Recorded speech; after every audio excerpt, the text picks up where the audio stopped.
लॉचनेस का राक्षस केवल एक किंवदंती है या सचमुच वास्तविकता? क्या वो सच में मौजूद है? एक आउटडोर खेल प्रेमी ने लॉचनेस झील के ऊपर ड्रोन उड़ाकर उस समय का दृश्य रिकॉर्ड किया। जब उसने वीडियो देखा तो वो हैरान रह गया। झील के किनारे से थोड़ी ही दूरी पर पानी में एक विशाल अज्ञात जीव दिखाई दे रहा था, जो एक डोंगी से भी कहीं बड़ा था। उसने ध्यान से देखा। वो ना तो कोई तैरती हुई वस्तु थी और ना ही कोई बड़ी शार्क। वो एक रहस्यमय जीव था जिसकी बनावट पहले देखे गए लॉचनेस मॉन्स्टर के वर्णनों से काफी मिलती जुलती थी। इससे पहले भी कई बार लोगों ने इस रहस्यमय जीव को देखने का दावा किया है। कहा जाता है कि इस वर्ष ही दर्जनों बार इसे देखे जाने की खबर सामने आई है।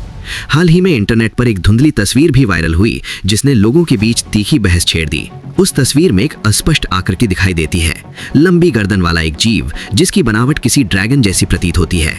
क्या ये वास्तव में मानवता के लिए अज्ञात कोई नया जीव है या फिर लॉचनेस का राक्षस एक बार फिर सामने आया है?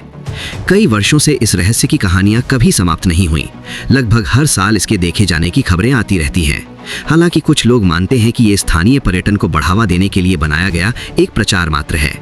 इसी रहस्य को सुलझाने के लिए ओटागो विश्वविद्यालय के एक शोध दल ने लॉचनेस झील की विभिन्न गहराइयों से 250 जल नमूने एकत्र कर डीएनए परीक्षण किया।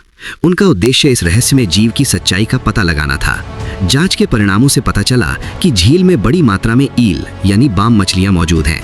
इसलिए शोधकर्ताओं का मानना है कि तथाकथित लॉचनेस मॉन्स्टर वास्तव में असामान्य रूप से बड़ी ईल हो सकती है। फिर भी आज भी कई लोग मानते हैं कि लॉचनेस का राक्षस सचमुच अस्तित्व में है, बस मानव तकनीक अभी तक उसे खोज पाने में सक्षम नहीं हुई।